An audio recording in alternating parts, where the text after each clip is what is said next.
וזו גם לא אותה ישראל. বেঁচে নেই ইসরায়েলি প্রধানমন্ত্রী বেনিয়ামিন নেতানিয়াহু। এবার এই কথাটি আরো শক্তিশালী হয়ে বাতাসে ভাসতে শুরু করেছে। সম্প্রতি নেতানিয়াহু যে বক্তব্য দিয়েছেন তা সেই গুঞ্জনকে আরো জোরালো করেছে। ইরানের সংবাদ মাধ্যম তাসনিম নিউজ এজেন্সি জানিয়েছে, সম্প্রতি নেতানিয়াহুর একটি ভিডিও প্রকাশ করা হয়েছে যেখানে তাকে বক্তব্য দিতে দেখা যায়, কিন্তু ভিডিওটি ঘিরেই শুরু হয়েছে বিতর্ক।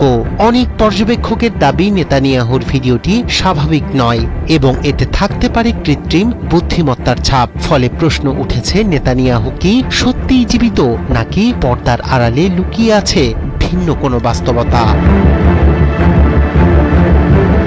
ইসরায়েলের প্রধানমন্ত্রীকে ঘিরে সামাজিক যোগাযোগ মাধ্যমে ছড়িয়ে পড়েছে নতুন এক গুঞ্জন। জাতির উদ্দেশ্যে দেয়া একটি ভিডিও প্রকাশের পর দাবি ওঠে ভিডিওটি নাকি কৃত্রিম বুদ্ধিমত্তা দিয়ে তৈরি। বিকাশ পেমেন্টে 10,000 টাকার বেশি অফার, শপিং চলছে তো।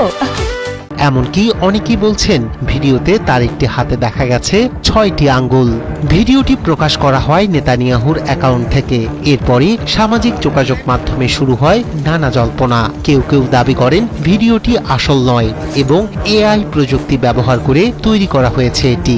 ভিডিওটির একটি স্থির চিত্রে হাতের ভঙ্গি এবং ক্যামেরার কোণের কারণে অপটিক্যাল ইলিউশন তৈরি হওয়ার সম্ভাবনাও থাকতে পারে, যার ফলে অনেকের কাছে মনে হয়েছে তার হাতে যেন 6টি আঙ্গুল রয়েছে। এদিকে একই সময়ে সামাজিক যোগাযোগ মাধ্যমে আরো একটি গুজব ছড়িয়ে পড়ে, ইসরায়েলের প্রধানমন্ত্রী নাকি মারা গেছেন। এমন দাবি করে একটি পোস্ট ভাইরাল হয় প্ল্যাটফর্ম এক্সে। ওই পোস্টে বলা হয় নেতানিয়াহুর মৃত্যুর খবর নাকি তার অফিসিয়াল অ্যাকাউন্ট থেকে প্রকাশ করে পরে মুছে ফেলা হয়েছে। তবে ফ্যাক্ট চেকাররা বলছেন প্রধানমন্ত্রীর অফিসিয়াল অ্যাকাউন্ট থেকে এমন কোনো পোস্ট কখনো প্রকাশ করা হয়নি।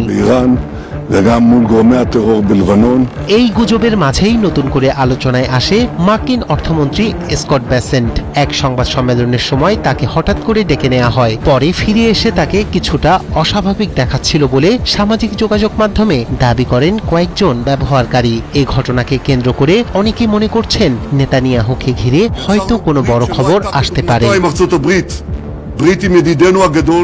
বিশ্লেষকদের মতে মধ্যপ্রাচ্যে চলমান উত্তেজনার সময় সামাজিক যোগাযোগ মাধ্যমে এ ধরনের গুজব দ্রুত ছড়িয়ে পড়া এখন নতুন বাস্তবতা। বিশেষ করে ইরান ও ইসরায়েলের মধ্যে চলমান সংঘাতের প্রেক্ষাপটে সমান তীব্র হয়ে উঠেছে তথ্যযুদ্ধ। তবে চলমান যুদ্ধে ইরানি শীর্ষ নেতাদের প্রকাশ্যে চলাফেরার ভিডিও দেখা গেলেও এক্ষেত্রে ব্যতিক্রম নেতানিয়াহু। ফলে তার এই অন্তরালী মৃত্যুর গুঞ্জনকে আরো জোরালো করছে। রায়হান কবির শুভ্র, ৭১।